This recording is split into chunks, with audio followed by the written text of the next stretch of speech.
Ya alhamdulillah nahmaduhu wa nasta'inuhu wa nastaghfiruh wa na'udzu billahi min shururi anfusina wa min sayyiati a'malina may yahdihillahu fala mudilla lahu wa may yudlil fala hadiya lahu asyhadu an la ilaha illallah wahdahu la syarika lahu wa asyhadu anna muhammadan abduhu wa rasuluh. Allahumma shalli wa sallim wa barik ala nabiyyina Muhammad wa ala alihi wa ashabihi ajma'in. Amma ba'd.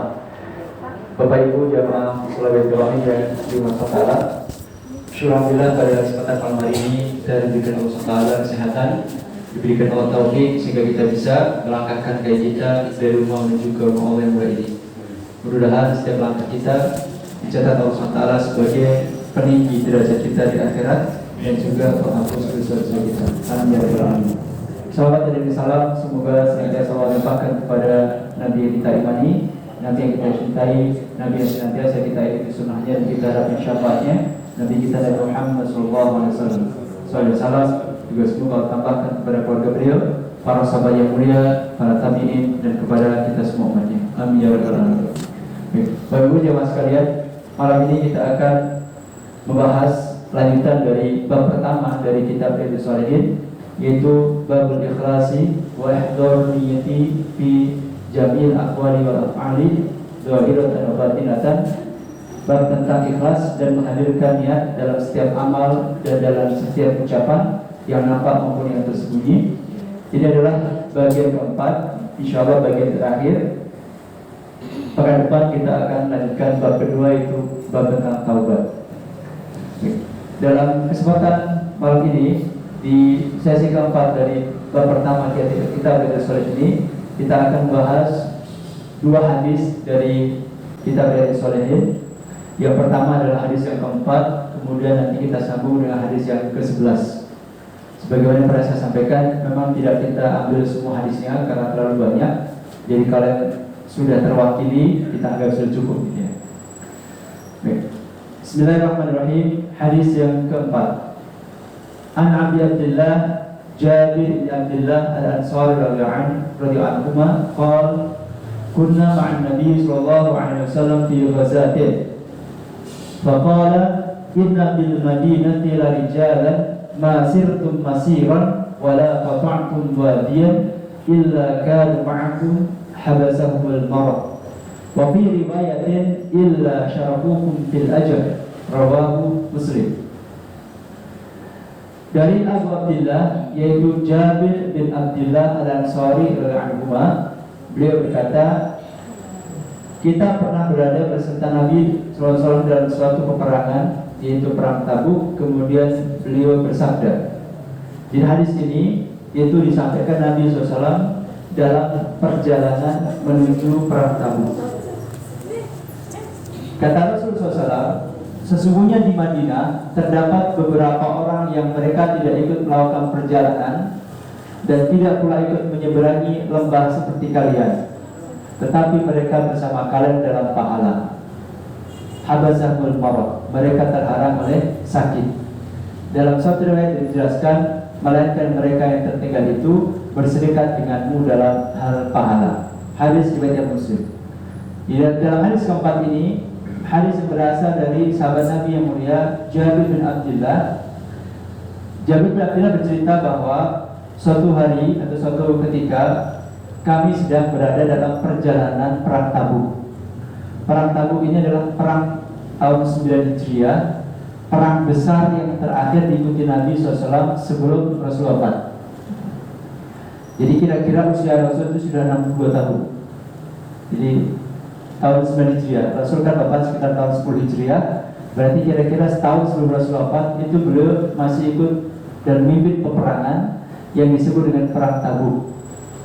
Tabuk itu diambil dari nama satu daerah atau nama satu wilayah yang terletak kira-kira 800 km dari kota Madinah.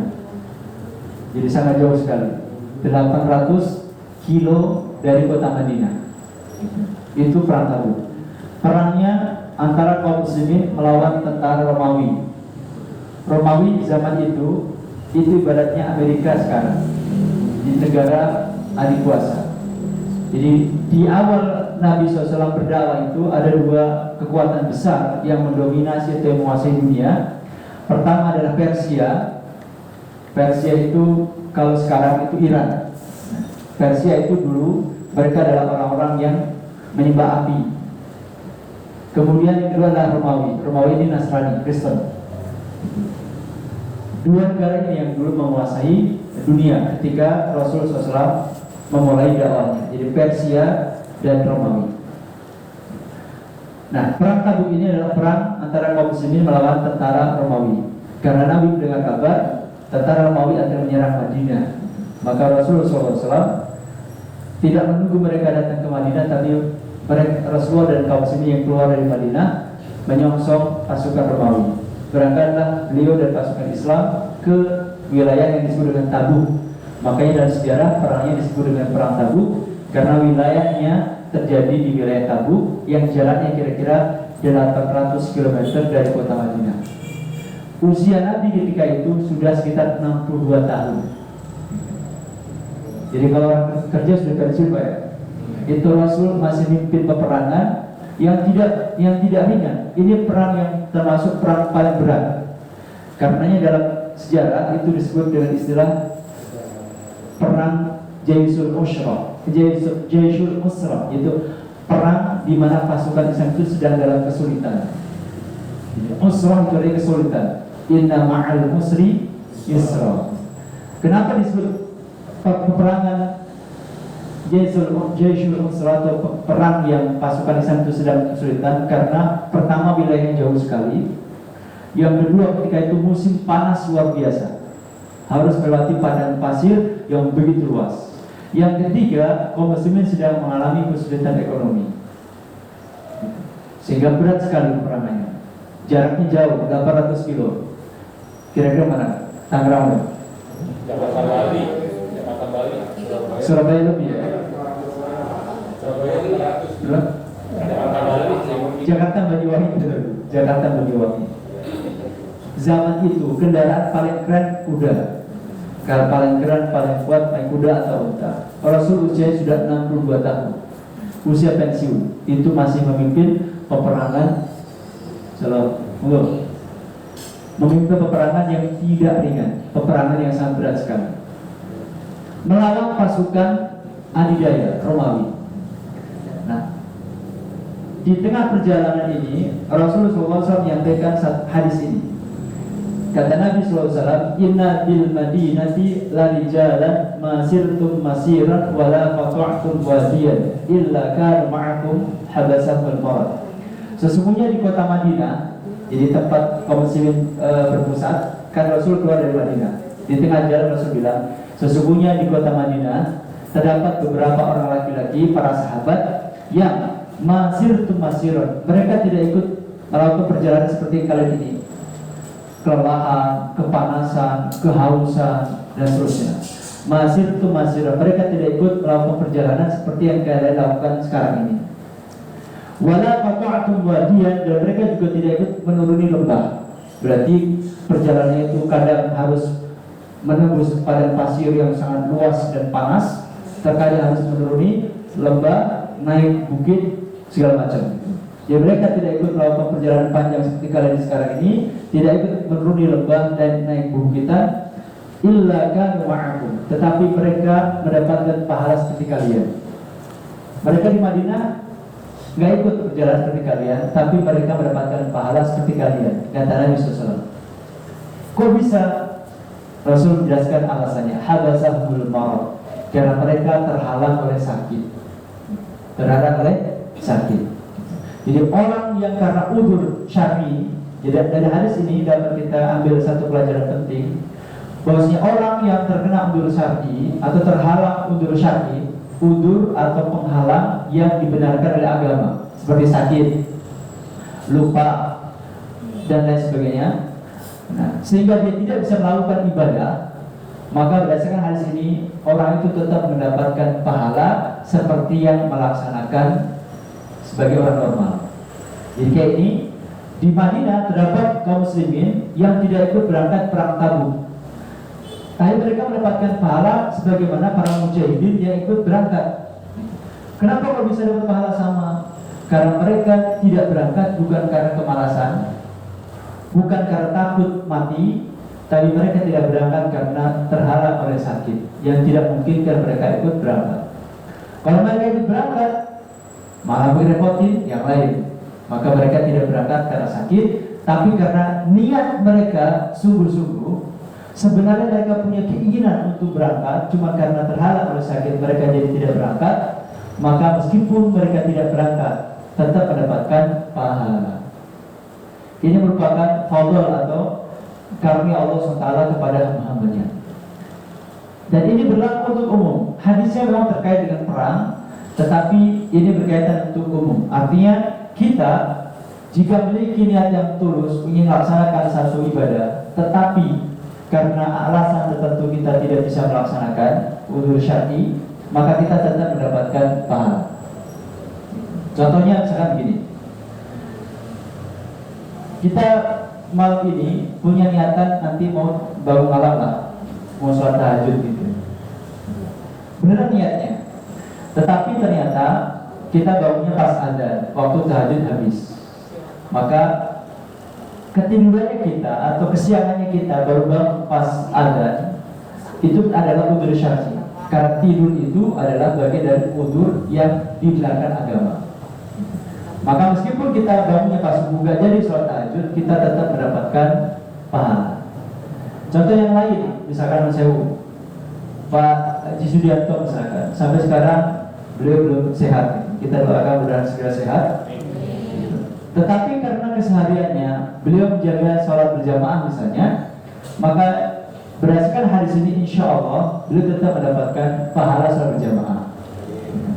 Itu harapan kita seperti itu.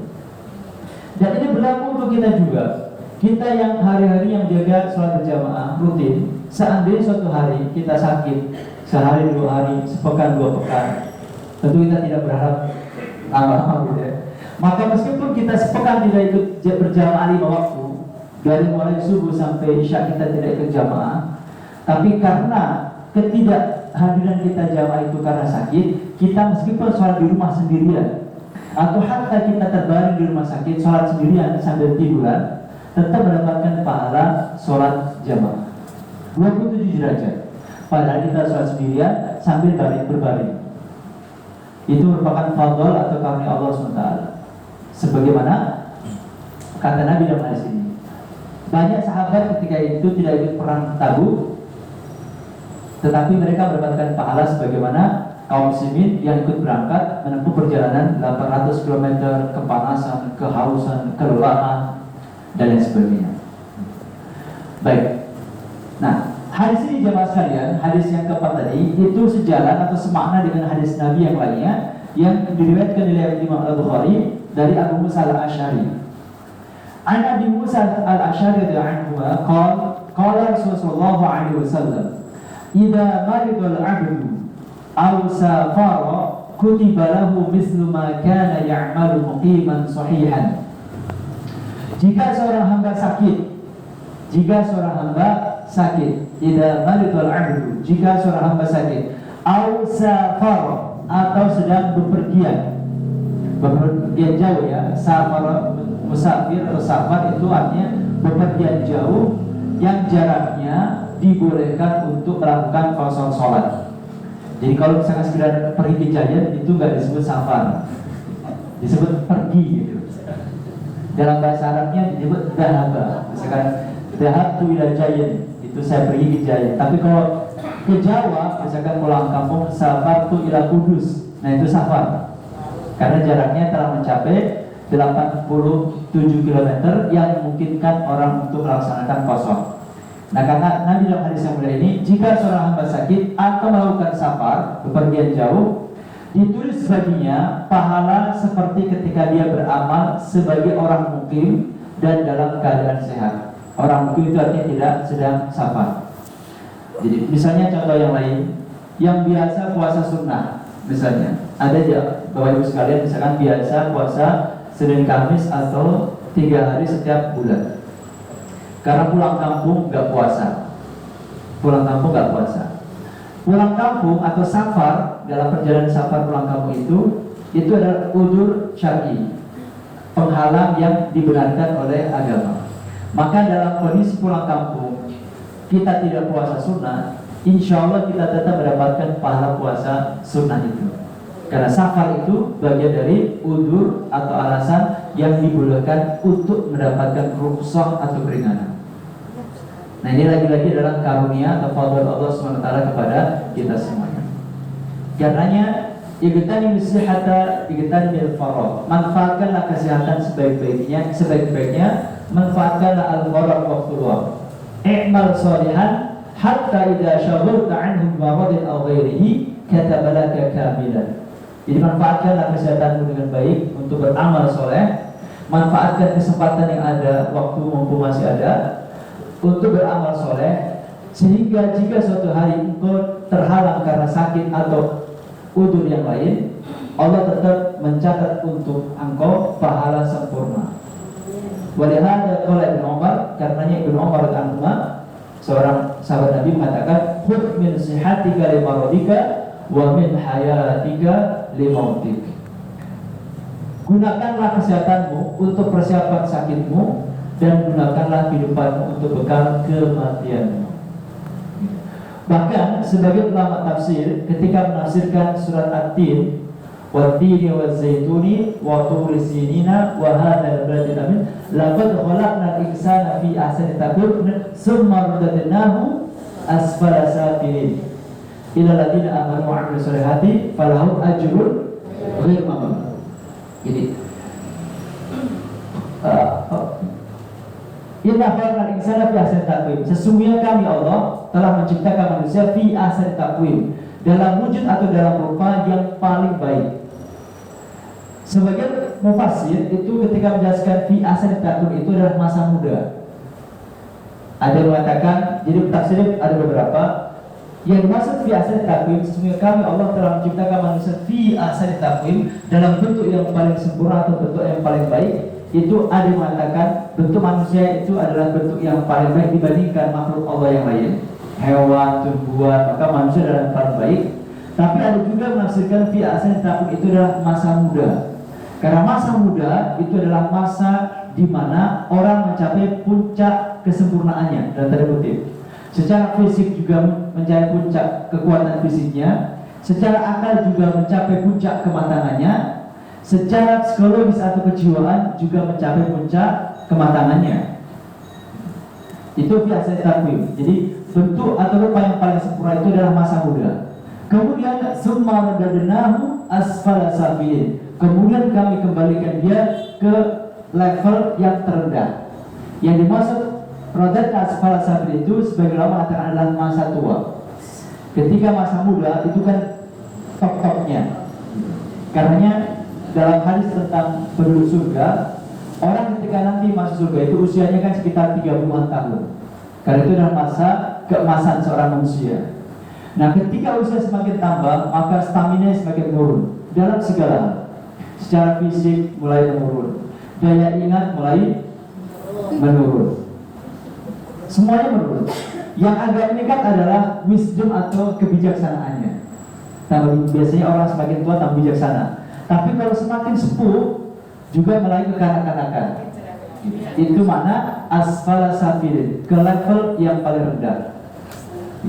Kemudian Allah mengatakan illal ladzina amanu wa 'amilus shalihati falahum ajrun ghairu mamnun. Kemudian kecuali orang yang beriman dan beramal saleh, maka mereka mendapatkan pahala yang tidak pernah putus. Nah, sebagian ulama tafsir mengatakan orang yang di masa mudanya itu giat dalam melaksanakan ibadah, kemudian di masa tua dia tidak mampu melaksanakan ibadah yang telah dia rutinkan di masa muda, maka meskipun di masa tuanya dia tidak bisa seaktif di masa muda, dia tetap mendapatkan pahala sebagaimana pahala yang dia dapatkan ketika di masa muda. Maka kita kembali ke nasihat Ibnu Umar, khudh min sihatika li maradika. Manfaatkanlah kesehatanmu untuk persiapan ketika sakit. Karena ketika sakit, ketika semakin tua, kita mungkin tidak bisa maksimal. Tapi ketika kita sudah berusaha maksimal di masa sehat dan masa muda, mudah-mudahan pahala kita tetap sama. Kemudian wa min hayatika li mautika, dan manfaatkanlah hidupmu untuk bekal kematian.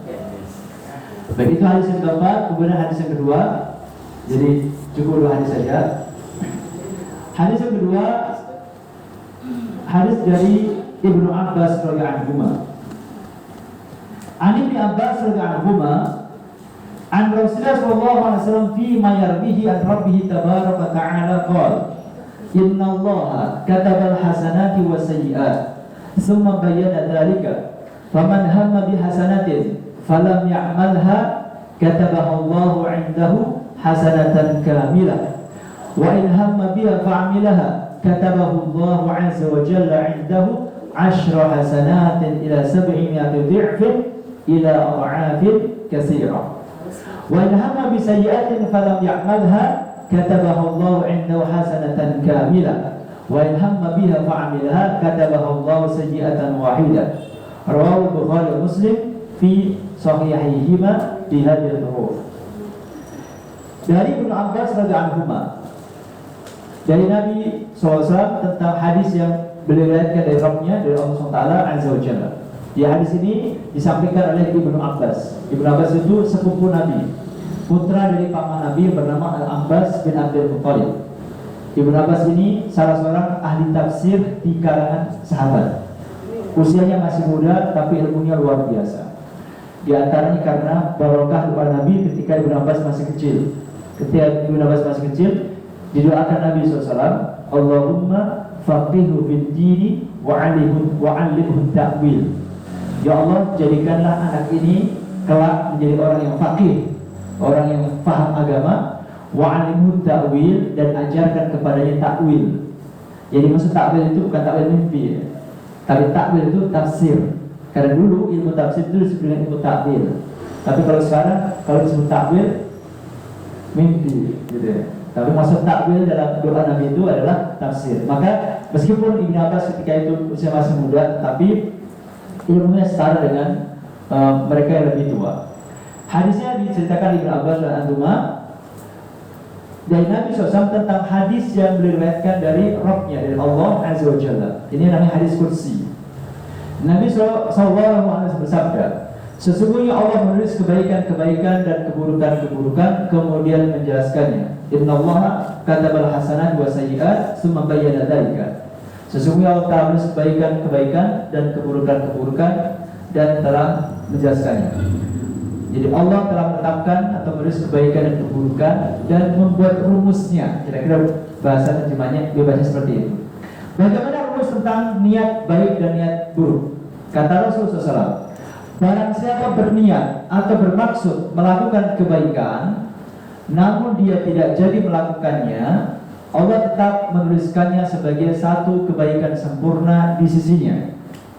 Jadi orang berniat melakukan kebaikan tapi gak jadi karena lupa, karena udzur syar'i, karena misalkan mau infak uangnya sudah terlanjur kepake misalnya. Tapi dia sungguh-sungguh, maka meskipun gak jadi tetap mendapatkan satu pahala sempurna. Itu rumus pertama. Jika ia berniat atau bermaksud berbuat kebaikan kemudian mengerjakannya, niat melakukan kebaikan dan betul-betul dikerjakan, maka Allah menulisnya di sisinya sebagai 10 kebaikan hingga 700 kali lipat sampai kelipatan yang banyak. Jadi ini rumus tentang pahala niat ya. Rumus tentang pahala niat. Orang niat baik gak jadi dikerjakan, dapat pahala 1. Niat baik dikerjakan, maka dapat pahala 10 sampai 700, bahkan bisa lebih dari itu. Ini niat, baru niat. Jadi, niat dikerjakan dalam pahala 1, niat gak jadi dikerjakan, dan niat tidak jadi dikerjakan, niat baik tidak jadi dikerjakan dalam pahala 1, niat baik dikerjakan dalam pahala 10 sampai 700 kali lipat, bahkan ila adha'afin katsirah, bahkan bisa lebih dari itu. Kemudian rumus niat buruk. Barang siapa berniat atau bermaksud melakukan keburukan namun tidak jadi melakukannya, maka Allah menulisnya di sisinya sebagai satu kebaikan yang sempurna. Orang niat melakukan dosa tapi gak jadi, maka dia telah mendapatkan pahala 1. Gak dicatat sebagai dosa. Kalau niat buruk dibatalkan, itu gak dicatat sebagai dosa, tapi malah dicatat sebagai pahala sempurna. Sebaliknya, barang siapa berniat atau bermaksud berbuat keburukan, kemudian benar dikerjakan, maka Allah menulisnya sebagai satu keburukan saja.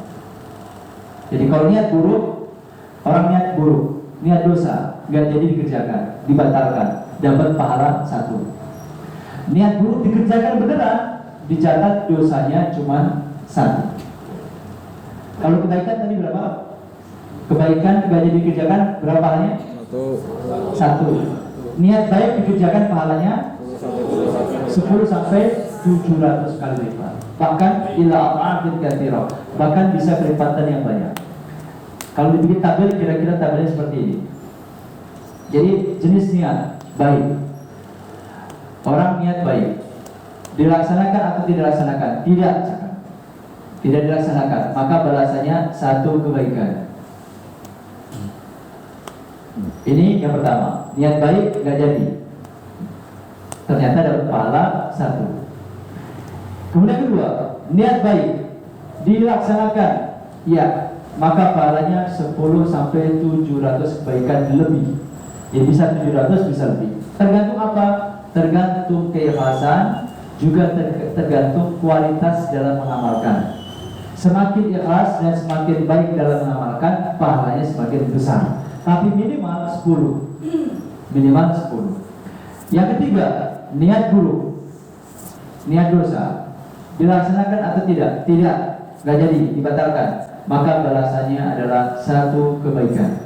Pembatalan niat buruk itu mendapatkan pahala 1. Kemudian yang keempat, jenis niat buruk, kemudian benar-benar dilaksanakan, maka balasannya 1 keburukan.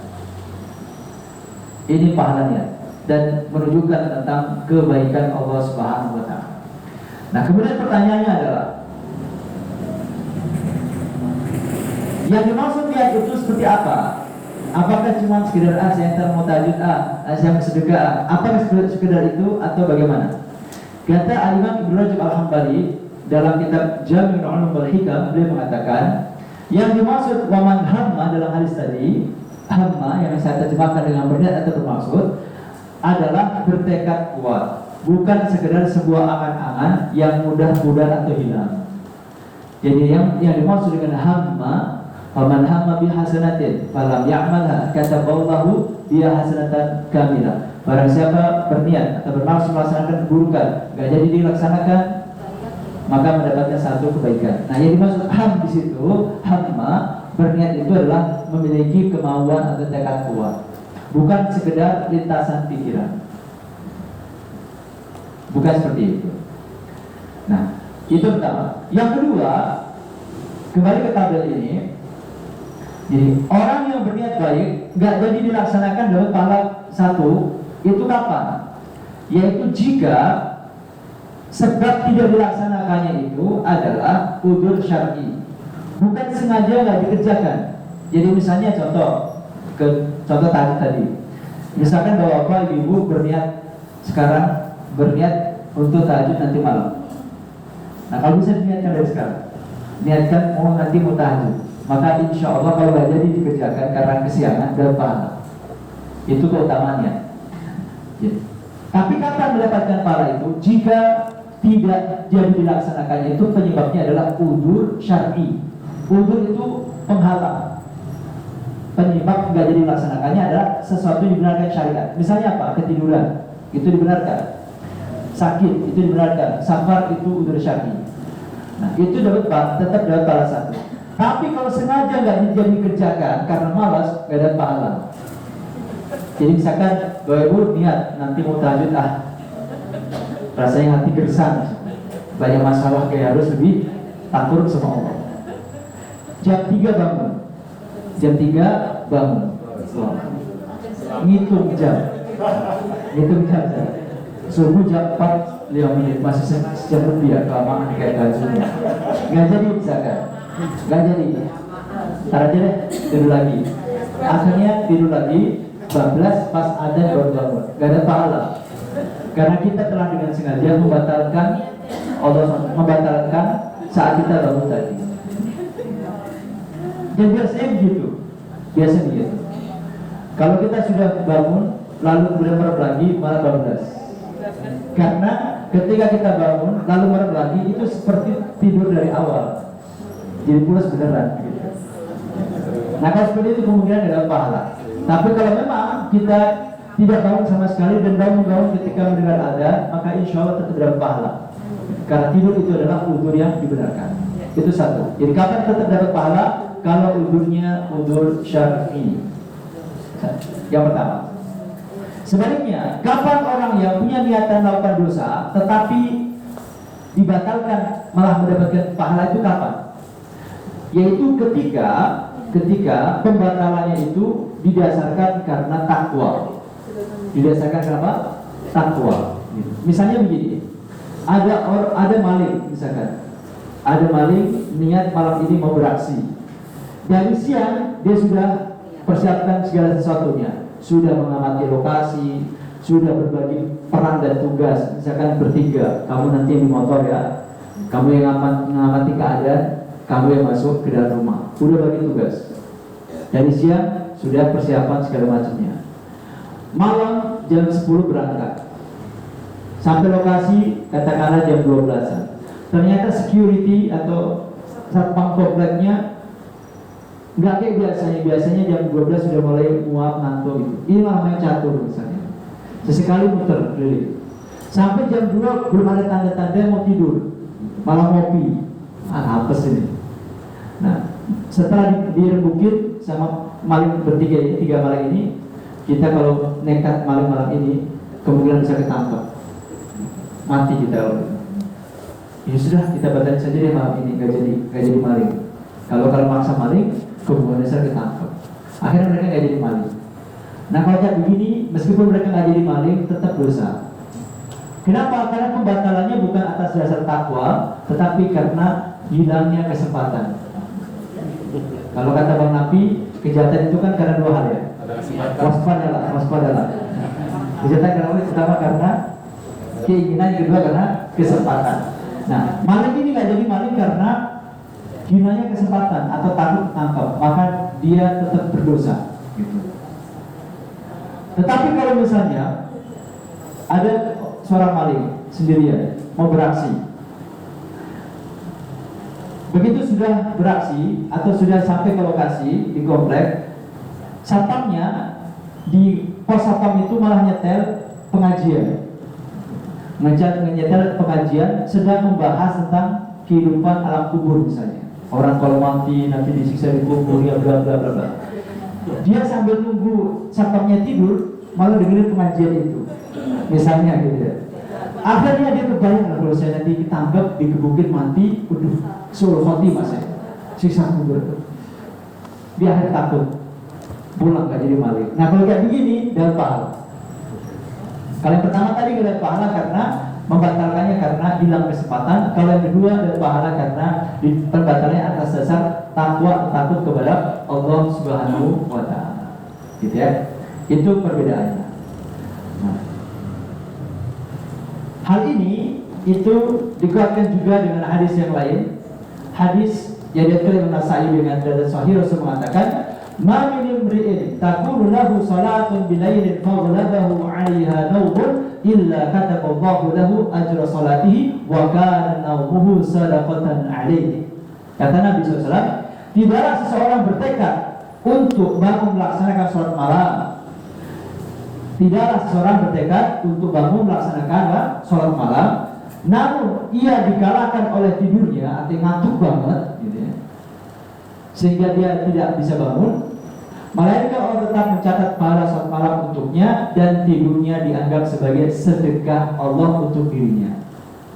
Jadi kalau niatnya benar-benar mau salat malam, kok bangunnya pas subuh, tetap dapat pahala salat malam dan tidurnya tadi dianggap sedekah dari Allah Subhanahu wa Ta'ala. Kayak orang kalau puasa hari pertama Ramadan, kan nggak biasa puasa, hari pertama hawanya kayak belum puasa, lupa minum, dapat segelas baru ingat puasa. Maka kata Rasulullah, itu adalah sedekah dari Allah, sedekah dari Allah SWT. Nah ini juga hanya hadisnya sama. Nah sedikit tambahan, kalau tadi yang kita bicarakan adalah niat atau tekad yang kuat, Bagaimana kalau misalkan lintasan pikiran? Jadi muncul sepintas-pintas. Apakah itu dicatat ataukah tidak?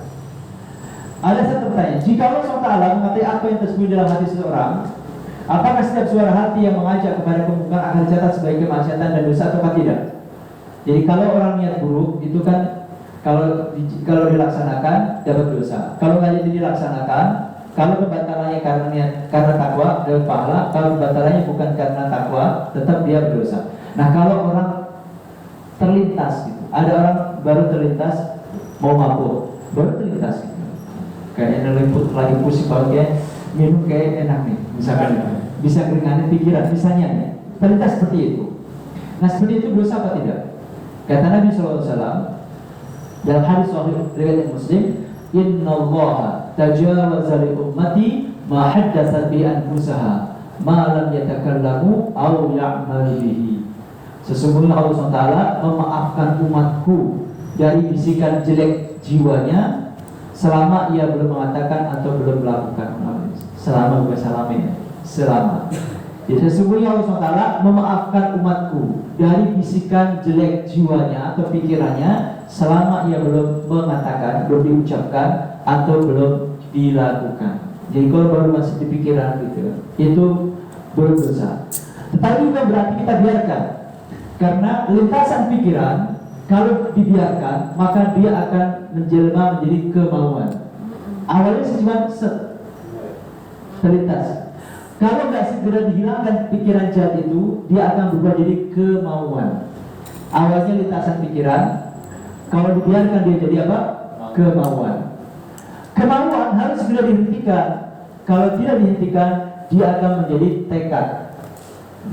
Jadi tekad. Kalau sudah jadi tekad, harus segera dihentikan. Kalau tidak, akan dia menjadi perbuatan. Kalau sudah jadi perbuatan, harus segera dihentikan dengan bertobat. Kalau tidak, dia akan menjadi kebiasaan. Kalau sudah jadi kebiasaan, susah. Jadi lintasan pikiran hentikan. Karena kalau tidak, dia akan menjadi kemauan.